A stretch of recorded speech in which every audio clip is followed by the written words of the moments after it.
copyright is 1883. I found this in some bookstore someplace.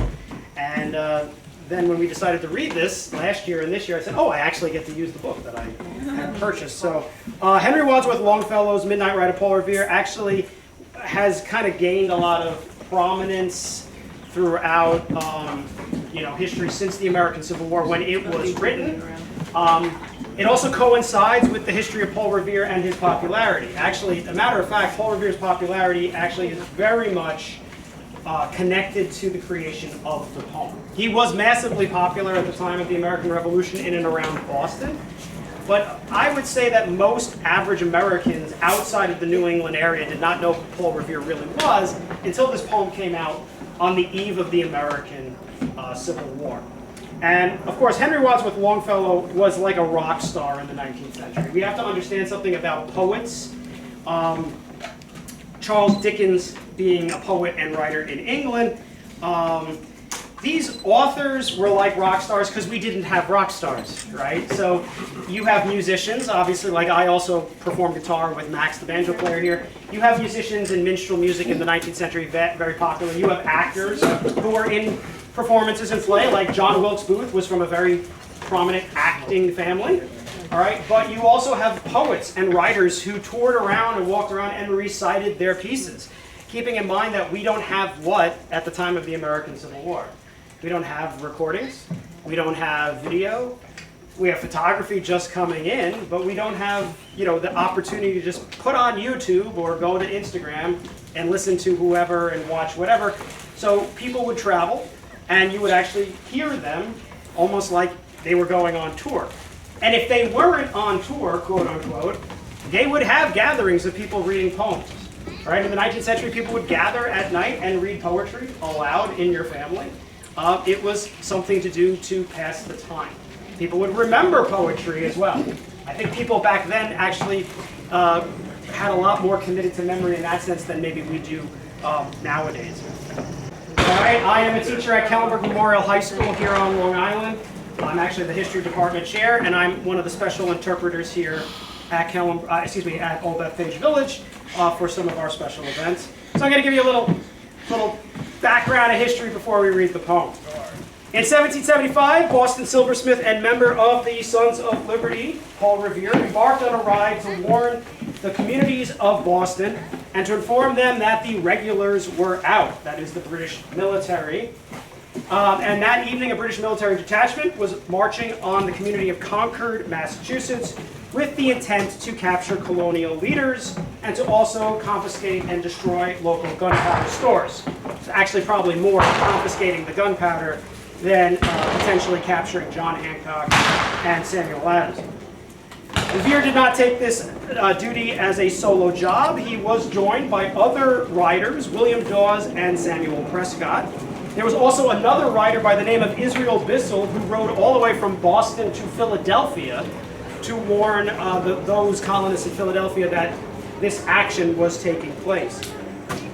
Paul Revere was an active member of the Sons of Liberty. He actually is responsible for the engraving of the Boston Massacre. I don't know if you guys are familiar with that very famous image. He is the one that engraved it. So another thing was that he was a regular rider who would go out and spread information for kind of fomenting rebellion amongst the Sons of Liberty in the New England area. So he was well known for that.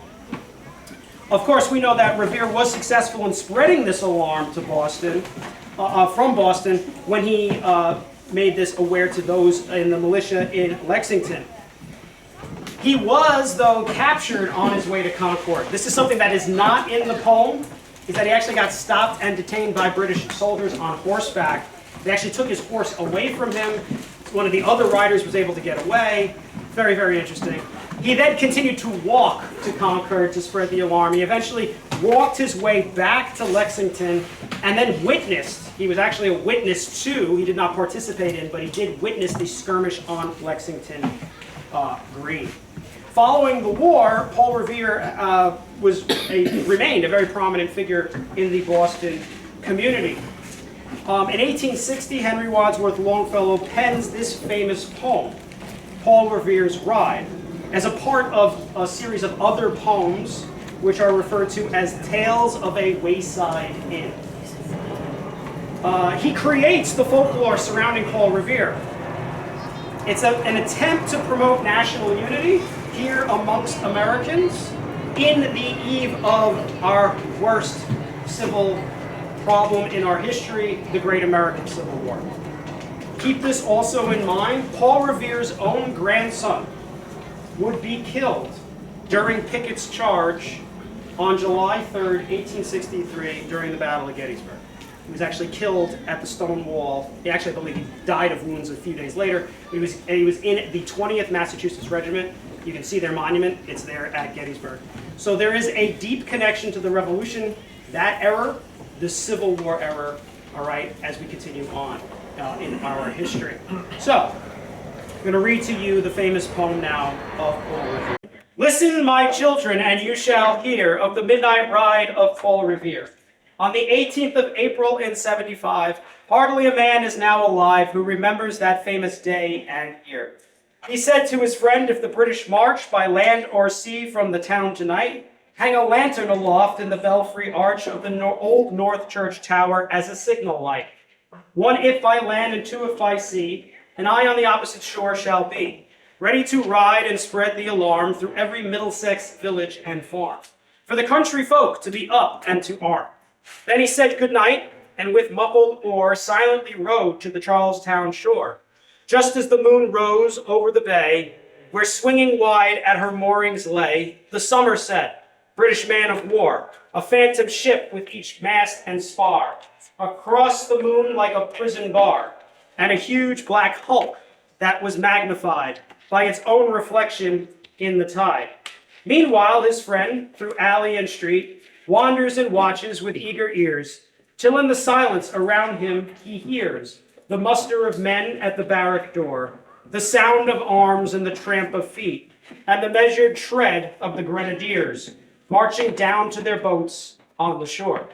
Then he climbed the tower of the old North Church, by the wooden stairs with stealthy tread, to the belfry chamber overhead, and startled the pigeons from their perch on the somber rafters that round him made masses and moving shapes of shade, by the trembling ladder steep and tall, to the highest window in the wall, where he paused to listen and look down, a moment on the roofs of the town, and the moonlight flowing over all.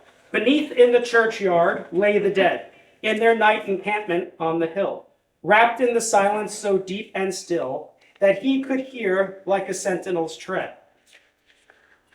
The watchful night wind, as it went, creeping along from tent to tent, and seeming to whisper, all is well, a moment only he feels the spell of the place and the hour and the secret dread of the lonely belfry and the dead. For suddenly, while his thoughts are bent on a shadowy something far away, where the river widens and meets the bay, a line of black that bends and floats on the rising tide like a bridge of boats.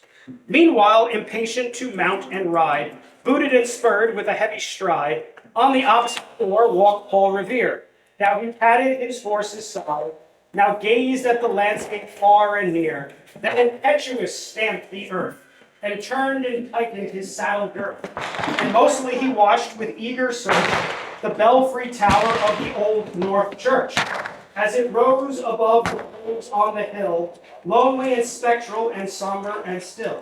And lo, as he looks on the belfry's height, a glimmer and then a gleam of light.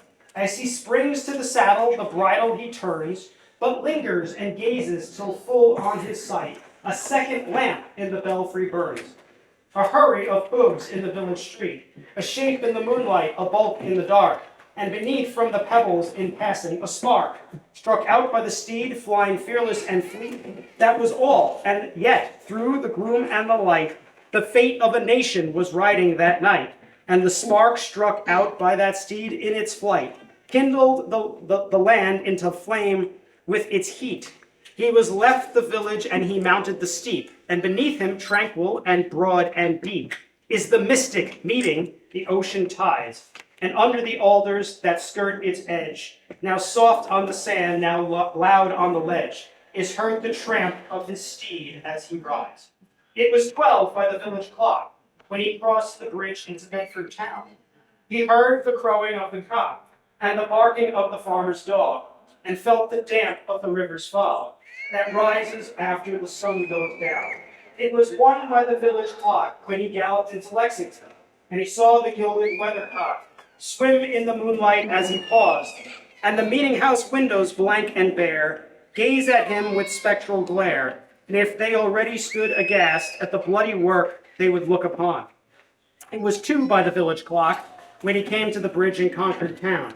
He heard the bleating of the flock and the twitter of birds among the trees, and he felt the breath of the morning breeze blowing over the meadows brown, and one was safe and asleep in his bed, who at the bridge would be first to fall, who that day would be lying dead, pierced by a British musket ball. You know the rest in the books you have read, how the British regulars fired and fled, how the farmers gave them ball for ball from behind each fence and farmyard wall, chasing the redcoats down the lane, then crossing the fields to emerge again, under the trees at the turn of the road, and only pausing to fire and load. So through the night rode Paul Revere, and through the night went his cry of alarm to every Middlesex village and farm, a cry of defiance and not of fear, a voice in the darkness, a knock at the door, and a word that shall echo forevermore. For born on the night wind of the past, through all of our history to the last, and in an hour of darkness and peril and need, the people will waken and listening to hear the hurrying hoofbeats of that steed and the midnight message of Paul Revere. Thank you. So as you notice, the meter, the rhyme, if you're an English person, if you're a writer, right, can be a little difficult to read a little bit, right? You could probably hear a little bit of modern hip hop in there, maybe a little bit, if you do it correctly, or if you give it to Lin-Manuel Miranda. The poem is pretty accurate until it doesn't mention anything about him getting captured. And that's where, you're trying to create a national hero. Revere rhymes very well, right? That's another thing, right? Revere, Paul Revere, Midnight Message of Paul Revere, all of that, it has a right kind of tone, which is part of the reason why Longfellow did choose it. And Longfellow was a great son of New England, which is why he chooses that. There's a lot of poetry about the American Revolution from the transcendentalist pre-Civil War era. You can check out Emerson. There's another poem, by the rude bridge that arched the flood, their flags to April's breeze unfurled, and there the embattled farmers stood and fired the shot heard round the world, right? So that's Emerson, all right, about the battle at Concord Bridge, right? So go out and please check out some of the poetry and writing of our American history, 19th century specifically. They were only 80 years since the Revolution. We are now 250 years since the Revolution. So keeping in mind that the Civil War generation was very close to that of our founding. Was watching John Adams last night when I came home actually from here, and they had the final episode where John Adams and Thomas Jefferson both die on the same day in 1826, which was the 50th anniversary of the signing of the Declaration of Independence.